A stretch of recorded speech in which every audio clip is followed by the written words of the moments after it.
Bonjour, c'est Rudy Vière de Web Marketing Conseil. Aujourd'hui, on va voir comment trouver des clients. Alors évidemment, dans toutes mes vidéos, je rappelle les fondamentaux. Trouver des clients, c'est pas juste un outil, c'est pas juste une tactique, c'est pas juste un hack. C'est souvent d'avoir des fondamentaux, donc un bon ciblage, un client idéal, une bonne offre, une bonne proposition de valeur, entre autres, un bon tarif évidemment, à bon prix. Mais je voulais qu'on s'amuse aujourd'hui avec un outil qui permet déjà de créer des listes de prospects, des listes de clients à contacter, à prospecter, que ce soit par email, par téléphone.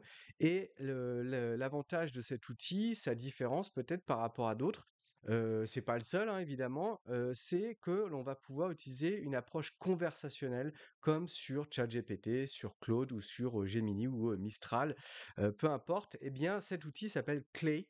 Clé.com, je vous ai mis le lien, j'ai un petit lien affilié, voilà, c'est pas ça qui va me faire gagner des milliers et des cents, mais si vous pouvez passer, par ce lien, bah, ça me fera bien sûr plaisir.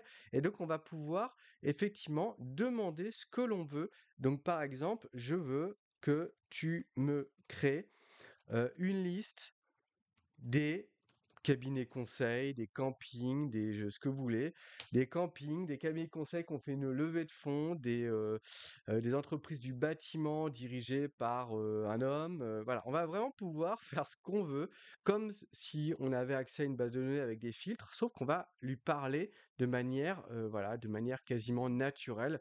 Donc là, j'ai déjà fait tout à l'heure parce que j'ai un client qui a besoin d'une liste de camping parce que bah, il vend des climatisations. Donc j'ai pris un peu d'avance pour vous montrer une vidéo digeste, on va dire. Mais en gros, je veux que tu me crées une liste de camping avec l'email des dirigeants en Gironde, France. Voilà, j'ai mis ça. Qu'est-ce que ça m'a généré derrière? Alors, je vais vous montrer un petit peu le process. C'était où? C'était là. Non, c'est pas ça que je voulais vous montrer. Tac. Bah, en fait, ça m'a généré ici une petite campagne. Donc, c'est complètement automatisé. Peut-être que je vais le refaire, ce sera plus parlant. Ok, je vais refaire un autre exemple. Hop, je reviens sur ma page d'accueil et vous aurez plus de compréhension. Donc, trouve-moi la liste des cabinets conseils à Paris avec l'email du dirigeant et ayant plus de 50 salariés. Allez, tac. Euh, c'est parti. Donc, en gros, comme dans ChatGPT, ça mouline votre prompt, ça vous demande des infos supplémentaires. Donc, par exemple, là, est-ce que vous voulez un certain type de cabinet de conseil, genre IT, RH, finance? Est-ce que vous voulez avoir plus d'informations sur lui, comme son site web, son secteur, son chiffre d'affaires? Donc, je vais mettre non, tous les cabinets, voilà, et je veux site web, secteur, chiffre d'affaires et téléphone. Hop, je dis oui, ça réfléchit, ça va ensuite me faire apparaître normalement une petite carte Google Maps. En fait, il va décider de là où il va aller chercher la donnée. Donc dans le test précédent, les campings, il allait scraper Google Maps. Là, je sais pas. Donc je sais pas ce qu'il me dit là. Ok, donc on arrive dans une autre interface. Il me dit, ok, on va le faire en deux parties. D'abord, je vais vous créer voilà, des sources d'entreprise pour votre requête que je vais enrichir. Ok, c'est ce qu'il a fait. Et qu'est-ce qu'il a fait après? Étape 2. Qu'est-ce qu'il dit? Bon, j'arrive pas, j'ai loupé. J'ai configuré la recherche, un aperçu des résultats, nickel. Ok. Donc là, j'ai ma liste.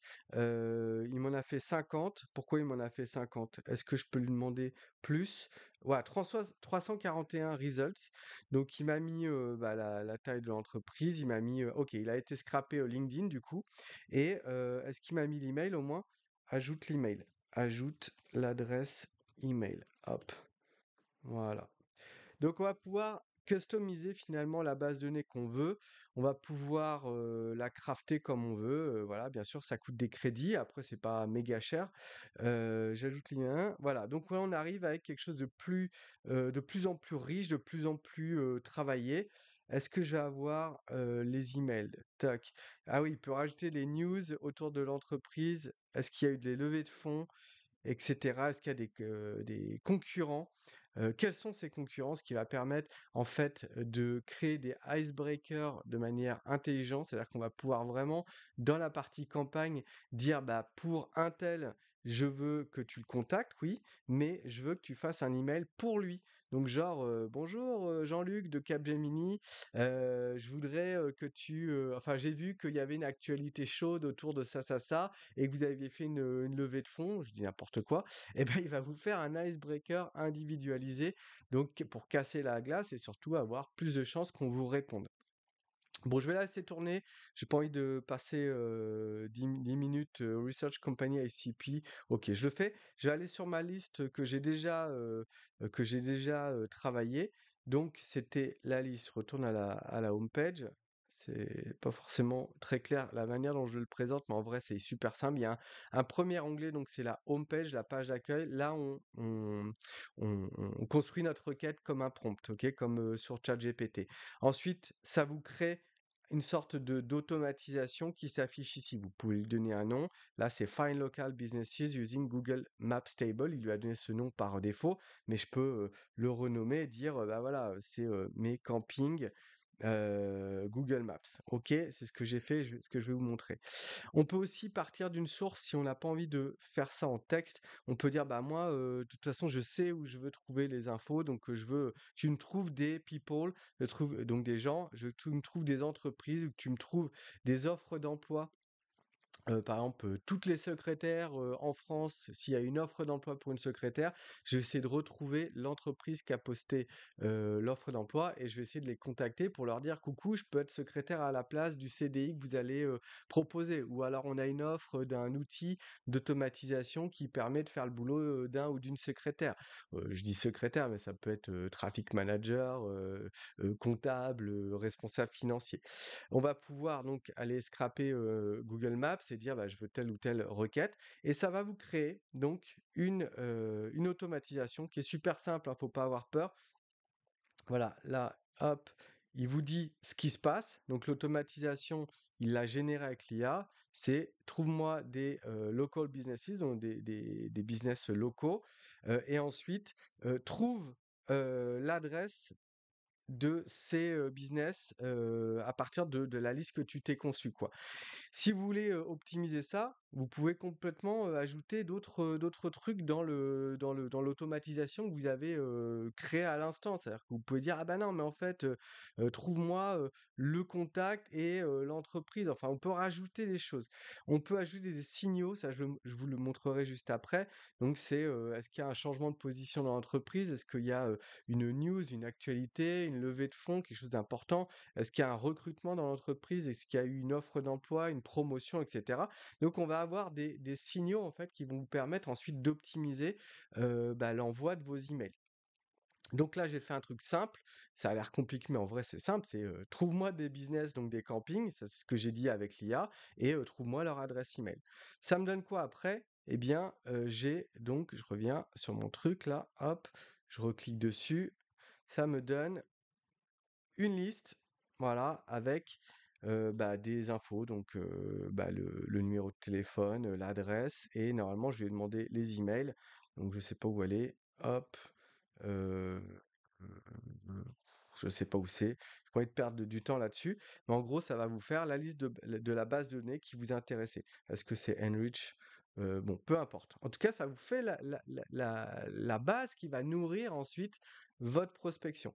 Alors moi, j'utilise pas Clay pour faire mes automations, mais j'avoue que je regarde de manière très attentive parce que derrière, donc une fois qu'on a créé cette base de données, donc encore une fois, on peut la faire démarrer aussi de différents signaux.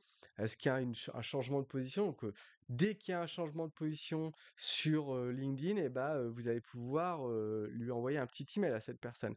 Dès qu'il y a une nouvelle, un nouveau recrutement, dès qu'il y a une offre d'emploi, dès qu'il y a une promotion, dès qu'il y a un clic depuis votre site C'est un truc de fou. Il va repérer l'entreprise et ensuite pouvoir contacter le gérant, par exemple. S'il y a une actualité, s'il y a une mention de votre entreprise dans un post LinkedIn, par exemple, il y a quelqu'un qui vous a mentionné. Bon, il y en a pas, c'est pas souvent, mais on peut déclencher une automatisation. Et puis ensuite, il y a du custom. Je vais pas aller plus loin là-dedans, mais on peut vraiment faire des trucs rigolos. Et bien, derrière, on va pouvoir nourrir une campagne. Et cette campagne, elle va pouvoir avoir des icebreakers, donc des éléments de texte dans l'email qui vont être complètement personnalisés à la personne. Et ça avec l'IA, c'est-à-dire qu'avant, on se cassait la tête à passer connecté du chat GPT, etc. Aujourd'hui, bah, en fait, vous avez quasiment je dis pas 3 clics, mais on va pouvoir créer en allez, 30 minutes une campagne opérationnelle avec de l'envoi d'emails. Qu'est-ce que je voulais vous montrer d'autre aussi? Et derrière, voilà, on peut créer des agents IA. Donc ça utilise tous les apports des MCP serveurs. Les MCP serveurs, c'est ce qui permet de connecter plusieurs outils entre eux avec l'IA. Avant, il fallait utiliser des outils comme Zapier, N8, Make, etc. Si vous connaissez, qui connectaient, on disait, bah, fais, je sais pas, prends mon Google Agenda, regarde s'il y a un nouvel événement. S'il y a un nouvel événement, envoie une alerte sur Slack à mes collaborateurs, etc., etc. Là, avec les nouveaux MCP serveurs, c'est un format tout simplement de partage d'informations. Et ben en fait, on va pouvoir simplement dire connecte-moi Calendly avec mon Google Agenda et fais en sorte qu'il y ait un email de notification qui soit envoyé. Au lieu de connecter, on va juste donner un ordre presque vocal et bah, si on a bien connecté les outils, on va pouvoir le faire. Et d'ailleurs, hop, c'est pour ça que j'avais cet onglet ouvert. On va pouvoir connecter plein d'outils. Et je trouve ça quand même cool. Bah, Contact Out, Datagma, voilà, si vous connaissez un petit peu, il y a matière à fouiller. Et j'imagine que comme c'est un outil qui se développe bien, et ben, ça va être de plus en plus fourni, on va dire. Je vais pas aller plus loin dans la campagne, parce que déjà, je sais pas pourquoi il charge, voilà, il charge. Il faut peut-être que j'en refasse une. Heu, voilà, c'est ça ou pas. Bon, peu importe. C'est pas très important. Vous ferez vos campagnes comme vous les imaginez, mais il y a vraiment matière à faire des icebreakers qui soient individualisés. Je trouve que c'est un game changer énorme. Ça fait beaucoup d'anglicisme, dis donc.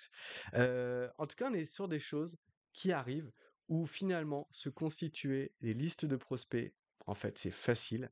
Ça demande un compte, bing, on a 1000 contacts. Ensuite, on peut l'automatiser avec d'autres outils grâce à l'IA ou sans IA, mais on n'a plus besoin d'être un technicien pour connecter des choses ensemble. C'est-à-dire que si on a notre fichier de 1000 campings Google Maps, bah, on peut tout à fait maintenant très facilement envoyer 1000 emails, pas dans la journée peut-être. Après moi j'ai une offre d'emails à froid où on peut envoyer voilà, 5, 6, 7 000 emails par jour. Mais vous, pour commencer, ça peut être déjà 50, 100, 200 emails par jour, sans risque de passer en spam. Et déjà, vous avez un système automatisé de prospection. Donc, qu'est-ce que je peux dire de plus sur cette vidéo? Bah, je pense que j'ai un petit peu tout vu. J'ai mis plein de bonus dans la description de la vidéo. J'ai mis bah, notamment mes formations, mes prestations de services. N'hésitez pas à mettre un petit pouce bleu, un commentaire, ça fait plaisir. Et puis, partagez la chaîne. Voilà, j'espère que vous avez pris du plaisir, que vous avez appris des choses. Et je vous dis à très vite pour de nouvelles vidéos.